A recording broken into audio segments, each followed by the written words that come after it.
Friends, ఈరోజు మనం కాకరకాయ చిప్స్ తయారు చేసుకోబోతున్నాం.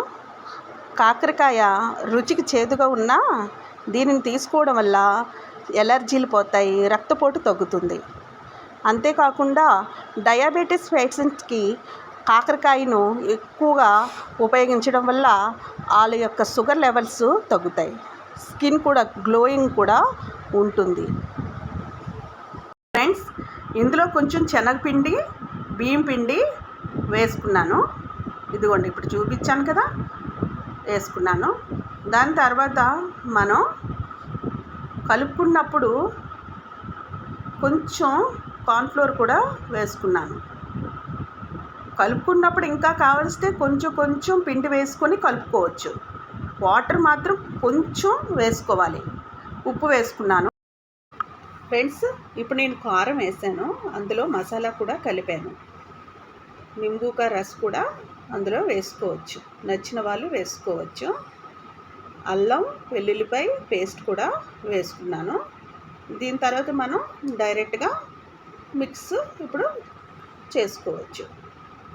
కొంచెం అయితే కొంచెం పానీ వేసుకోవాలి, అంతకంటే ఎక్కువ వేసుకోకూడదు. చూసుకొని కలిపేటప్పుడు మనకి ఎంత మోతాదులో కావాలో అంత మోతాదులో మాత్రమే వేసుకోవాలి. ఎక్కువ వేసుకుంటే పలచగా అయిపోతుంది, ఫ్రై చేసుకున్నప్పుడు సరిగ్గా ఫ్రై అవ్వవు.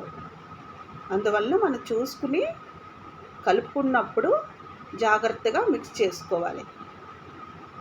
జాగ్రత్తగా మిక్స్ అయిన తర్వాత మాత్రమే మనం ఆయిల్లో ఫ్రై చేసుకోవాలి. ఇప్పుడు ఆయిల్ వేసుకున్నాను. ఇప్పుడు కాకరకాయ ముక్కల్ని స్ప్రెడ్ చేసుకోవాలి.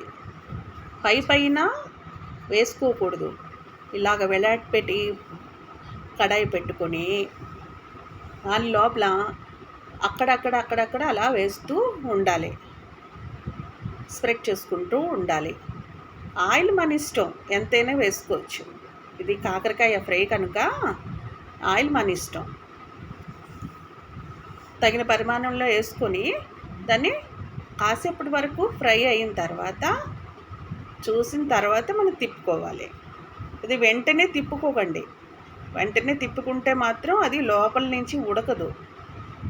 మనకి కింద నుంచి నెమ్మదిగా స్లోగా తిప్పుకోవాలి. కొంచెంసేపు బాయిల్ అయిన తర్వాత మాత్రమే నెమ్మదిగా తిప్పుకోవాలి.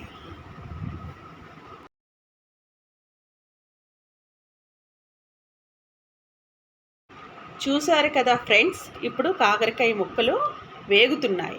కొంతమంది చిన్న చిన్న ముక్కలుగా కోసుకుంటారు, మరి కొంతమంది స్లైడ్స్ లాగా చిన్న చిన్నగా సన్నంగా కోసుకుంటారు. కొంతమంది గుర్తు కాకరకాయలు చేసుకుంటారు.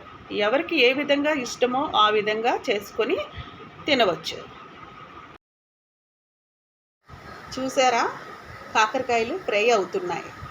అంటే మనం హైలో పెట్టేయకూడదు. హైలో పెట్టకుండా సిమ్లో కూడా పెట్టుకోకూడదు. మిడిల్లో పెట్టుకొని మాత్రమే ఫ్రై చేసుకుంటే లోపల నుంచి చక్కగా ఉడుకుతాయి. కొంచెం టైం పడుతుంది. ఇప్పుడు మన కాకరకాయ ఫ్రై రెడీ.